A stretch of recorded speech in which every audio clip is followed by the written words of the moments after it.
নমস্কার বন্ধুরা, সবাই কেমন আছেন? আশা করি ভালো আছেন। তো আমরাও ভালো আছি।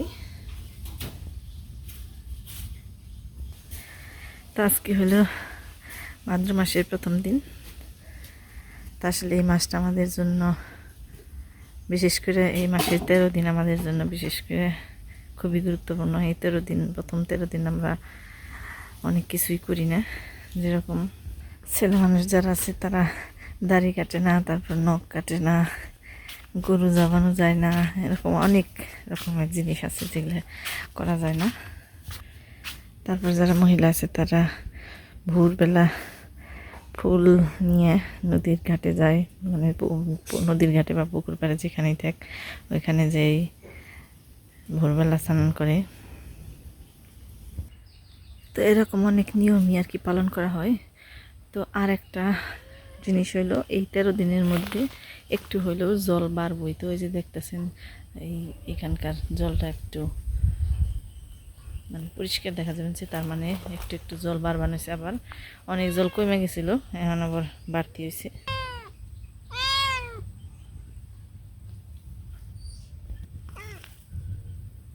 কি কি কস?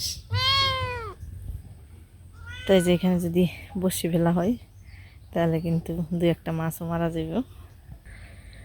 আর এই যে দেখেন আমাদের এখানে পুকুরটায় অনেক পানা ভর্তি। ওই যে একজন পানা কাট বানিয়েছে গরুর জন্য। তো যাই থাক, এখন আমি আনাজ তরকারি জুটাই, কি কি রান্না করবো এখনও ঠিক করি নাই। তো এই যে গাছে পুরকল বড় হয়েছে, পুরকলটা পাইরা নই, দাও একটু পাইরে না, দাও একটু পুরকলটা পাইরে দাও না। এই যে একটা আছে, তার ওই যে আর একটা, এই যে কাটবো কাটা। ইস রে, বুড়া রইলো গাছে, কাশিতে কাটলো না। না কাটলো, কাশি এত দরকার গো। হ্যাঁ চোখে চোখে পড়বো, ময়লা পড়বো চোখে। পুরকাল জিনিসটা মানে কি মন জায়গায় যে ধরে, সুন্দর জায়গায় ধর, মানে পারতে সুবিধা হয় তা না। করবো তো দেও না। এই যে এখানে যাবা কই বাচ্চা? এই যে দেখো বাতি হয়ে গেছে নাকি? ছোট পারো খালি আর নেই। তাই যে 3টে পাড়া হলো গাছে থেকে, আরো ঘরেও আনা আছে, আটে থেকে কিনে আনছিল।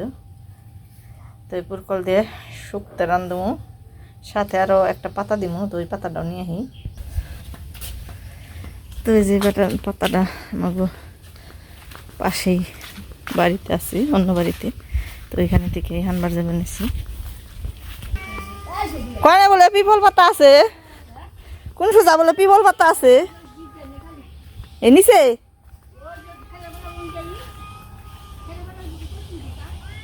এমকি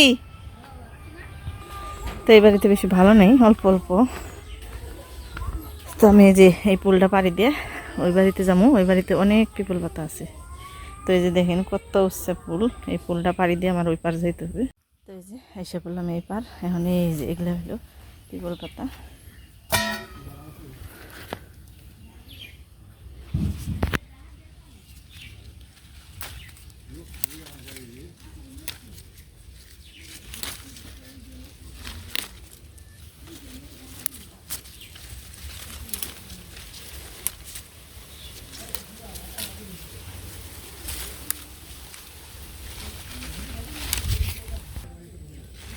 তো এই যে অনেকগুলো পাতা তুললাম, এখন বাড়ি চলে যাবো। তাই ছিলাম এই যে আমার মিশু লাগে মাসি লাগে এগুলো বাড়িতে এই পিপল পাতা নিয়ে। তো এখানে যে যাই, বাড়ি যাই আমার। হ্যাঁ আনন্দর পরে ফের কমু।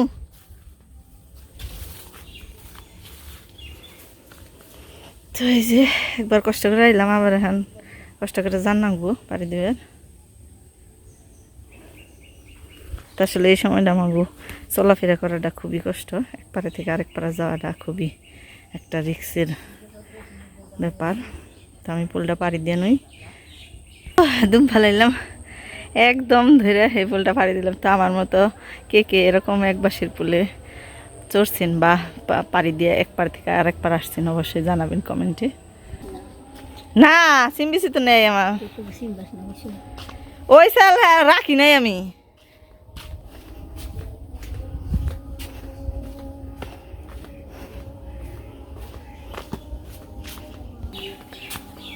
আনন্দার বকো আপনার ওই বাড়ির মাসি দেখা করবার কয় যাই আনতালা না আমার আবার কয় বোতলে যা কষ নাই খবর যাইন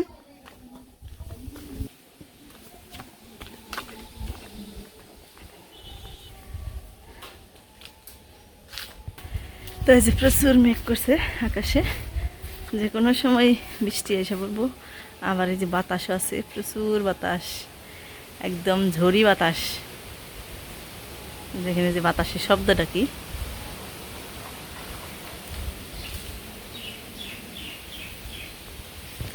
তো এবারে এসে গেলাম এখন রান্নাবাড়ি করে নই তো বন্ধুরা চলে এলাম রান্না করতে তো এই যে দেখতেছেন তো মাছগুলা তো এই মাছগুলা কর্তামশাই মারছে কিছু মাছ জালের আছে কিছু মাছ টেটা দিয়ে মারছে তো আজকে অল্প মাছ দিয়ে কীভাবে আমি রান্না করি সেটাই আপনাদেরকে দেখাবো তো একে একে আমি মাছগুলো কেটে রেডি করে নিই মানে এমনি তো কাটিয়ে রাখছি কিন্তু এই যে এই মাছগুলো হলো ভাজি করবো তো এই কারণে একটু গায়ে দাগ দাগ করে নিলাম তো আসলে এই মাছগুলো তো এখন খুবই নরম তো আর কি এই কারণে এই মাছগুলো ভাজি করবো তো এই মাছ তরকারি এতটা ভালো লাগে না যেহেতু নরম মাছ মানে এটা তো এত বয়স হয়নি অল্প বয়স তো এই কারণে মাছগুলো একটু নরম বেশি আর নরম হলো এই মাছ দিয়ে আবার শুক্তো খাইতে খুবই ভালো লাগে তো এগুলো হলো ছোটো তো ছোটোকালে আমরা এগুলো নোরা বলি তো এগুলো আরেকটু বড় হইলে হবে নলা মাছ আর যখন একেবারে বড় হয়ে যাবে তখন হবে রুই মাছ আর এই মাছটা হলো ঠেকা মাছ যেটা বড় হইলে কাতল মাছ হবে যে এখন হলো এই সাইজের আছে তো এগুলো আর এক মাস গেলেই অনেক বড় হয়ে যাব তখন আর কি এগুলো কাতল হইব তো এই যে মাছগুলো সুন্দর করে কেটে নিলাম তো এখন আমার এগুলো রান্নাবাড়ি করার পালা তো আজকে এই অল্প মাছ দিয়ে রান্নাবাড়ি করব তো একে একে এখন সব সবজিগুলো কেটে নিই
তো একে একে এখানে শুক্তোর সব সবজি কেটে নিলাম কিছু বেগুন দিছি আর এখানে একটু পেঁপে দিছি একটা আলু দিছি আর এখানে পুরকল দিছি আর সাথে এই পিপল পাতা ঝুরি ঝুরি করে কুইটা একেবারে মিশিয়ে দিয়ে দেব তো এই পাতাটা আলাদাও দেওয়া যায় আমার তো অল্প একটু সবজি তাই একেবারে সাথেই দিয়ে দিলাম তার যদি অনেকখানি সবজি হয় তাহলে এটা ভাজি করে আগে রেখে মানে সামান্য একটু তেল দিয়ে আগে ভাজি করে রেখে তারপর নামানোর আগে দিয়ে দিলেও চলে তো আমার যেহেতু অল্প পরিমাণ সবজি তাই সাথেই দিয়ে দিলাম আর এই পাতাটা একটু সামান্য একটু তিতা লাগে কিন্তু তরকারি রান্না শেষ হয়ে গেলে অতটা তিতে লাগে না কিন্তু এর যে একটা আলাদা একটা গন্ধ আছে এই পাতাটার ওই গন্ধটার জন্যই আর কি শুক্তোটা খাইতে অনেক ভালো লাগে তো এক একজনের পছন্দ নাও হতে পারে কিন্তু আমার খুবই ভালো লাগে তো একে একে আমার সব সবজি কোটা হয়ে গেছে পটল ভাজি শুক্তো আর আলু পটল দিয়ে তরকারি তো এখন আমি মাছগুলো ভেজে নিই তো যে তার জন্য 3টে মাছ নিছি তো মাছগুলোকে লবণ হলুদ মরিচ দিয়ে মাখিয়ে নিছি। তো কড়াইটা গরম হওয়ার পরে তেল দিয়ে দিছি। এখন একে একে মাছগুলো ছেড়ে দিই।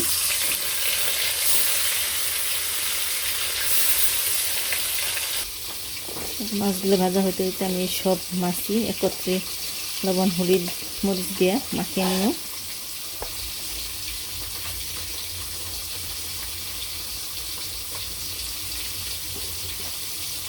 মানে আগে আমি সব মাছগুলো আগে ভেজে নিয়ে তারপর একে একে সব তরকারি রান্না করবো। তো এই কারণে আগে মাছগুলো ভেজে নিলে মানে কড়াইটাও ভালোভাবে গরম হয় আর মাছগুলো ভাজতে ভাঙবো না। তো এর জন্য আর কি সব মাছ আগে ভেজে নিব।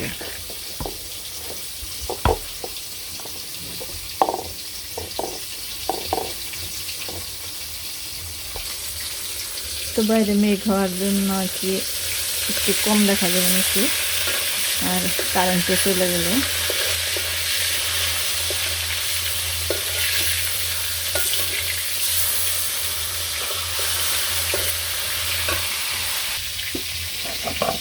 এই পাশে আদা বাইটা নেবে নিচ্ছি।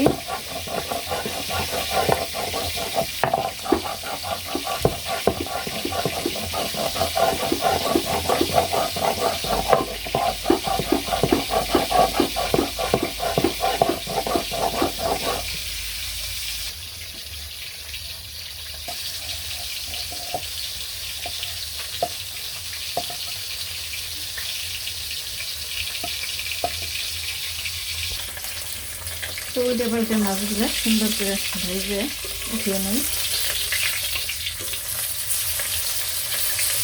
বেশ কড়া করে ভাজলাম।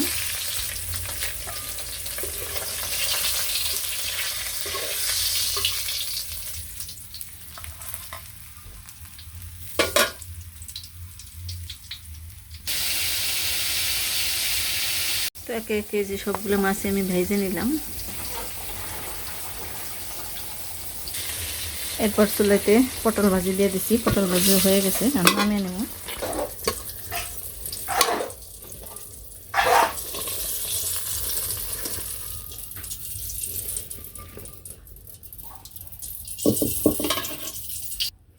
তো সব ভাজতে ভাজতে তেলটা একটু কালো হয়ে গেছে। তো যাই থেকে এই তেলের মধ্যেই আমি তেজপাতা আর শুকনো মরিচ দিয়ে দিলাম। আর এখানে আছে কালো জিরে আর রাঁধুনি, তো এটা দিয়ে দিলাম। এরপর সোমবারে দিয়ে দিলাম আদা,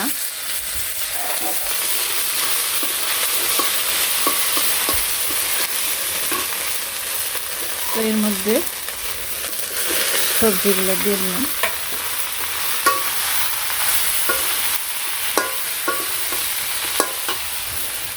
তারপর একে একে পরিমাণ মতো লবণ, হলুদের ফাঁকি আর পাঁচমিশালি ফাঁকি দিয়ে ভালো করে নাড়াচাড়া করে মিশিয়ে দিই।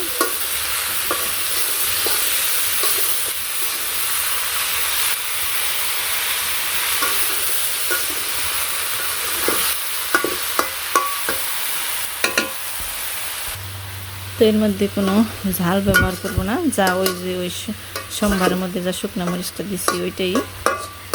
তো এই খাবারটা বাচ্চাদের জন্য খুবই ভালো, মানে বাচ্চারা এই শুক্তো খাওয়ার মাধ্যমে এই সবজি খাওয়াটা শিখে। আমার যখন ছোটোবেলা ছিলাম তখন আমি একমাত্র এই শুক্তো দিয়ে ভাত খেতাম ছোটোবেলায়।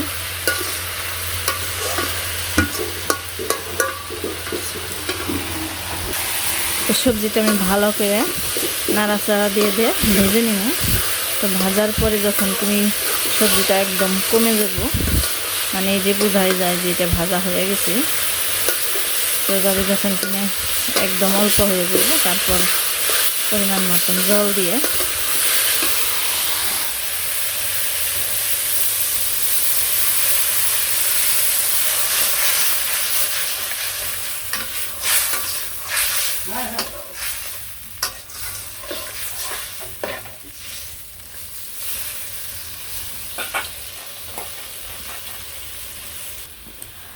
যখন এই ঝোলটা শুকিয়ে যাব, গাঢ় গাঢ় ভাব হবে, তখন মাছ দিয়ে তারপরে এখানে একটু জিরার ফাঁকি দিব আর একটু চিনি দিয়া নামিয়ে ফেলবো। তবে তার আগে দেখুন আমার চুলের জালটা কী পরিমাণে উঠছে।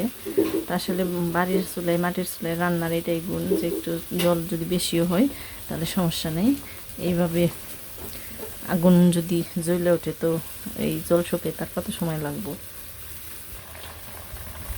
তো এই যে দেখুন বলক আসতে আমার 2 মিনিটও লাগলো না, এত চুলায় জাল উঠছে। তো এই যে এখানে আমি মাছ আর পরিমাণ মতন চিনি দিয়ে দিছি। তো এখন 1 চামচ জিরার ফাঁকি দিয়ে নামিয়ে ফেলানো। এই যে গাঢ় গাঢ় হয়ে গেছে।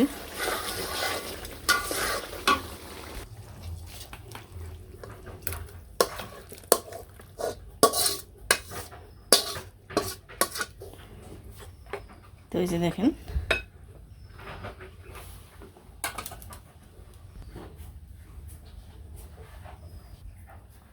তো এরপর রান্না করে হলো আলু পটলের ঝোল। তার জন্য তেল দিয়ে দিলাম।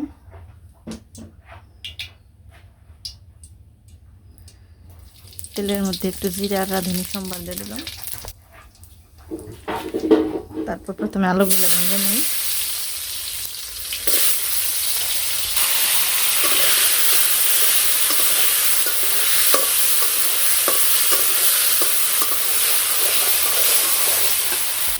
তো আলু ভাজা হয়ে গেছে, এর মধ্যে দিয়ে দিলাম পটল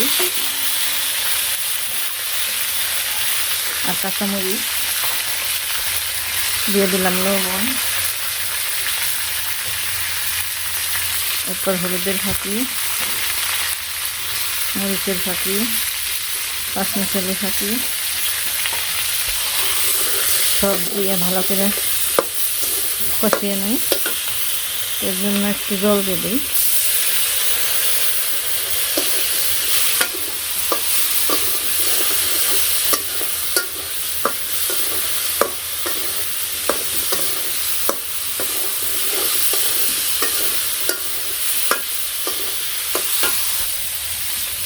এর কষানো হয়ে গেলে দিয়ে দিলাম ঝোল।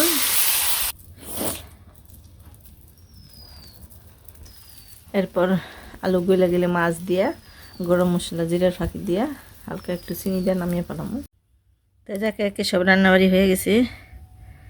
এখানে আছে পটল ভাজি আর মাছ ভাজি আর পিপল পাতা দিয়ে নোরা মাছ দিয়ে শুকত, আর এখানে আছে আলু পটল দিয়ে মাছের ঝোল।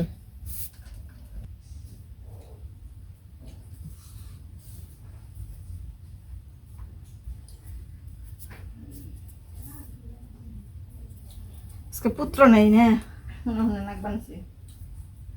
3 জন মানুষ তো একজনে নাই।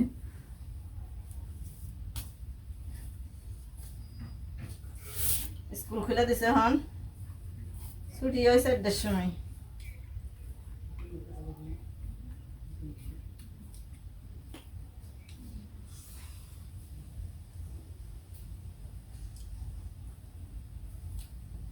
আমান আমান মাছ ভাজি অনুষ্ঠানের নাল খাদ্য খান অনুষ্ঠানের নাল না নলা মাছ ভাজি খাওয়া বেশ সুস্বাদু লাগছে।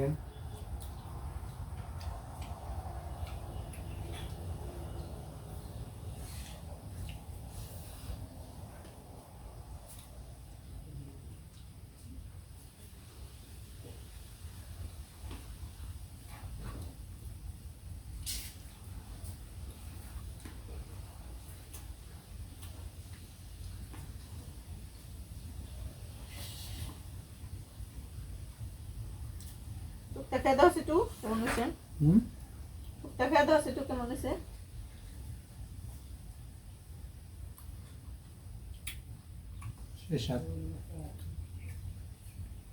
আসলে একটু মজা আছে প্রবল পাতা শুকতে। কয়জনের ভাগ্যে জুটে এগুলা নেই, পাইবো কোথায় মানুষে? অনেকে চিনি না। আমি তো আমার বাগে ওই বিটা সাল অনেক বছর পরে ওই পদ্মা ধরনের স্কুল দিবার গেছি না, কুল পাড়ি দেয়া, তখন ওদের দেখছি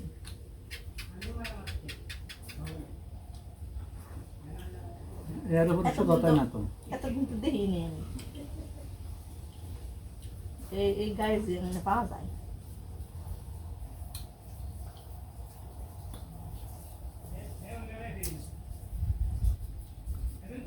আরেকটা দেশ কত মজা এলেন্সা দিয়ে এলিন চাই নয় দিন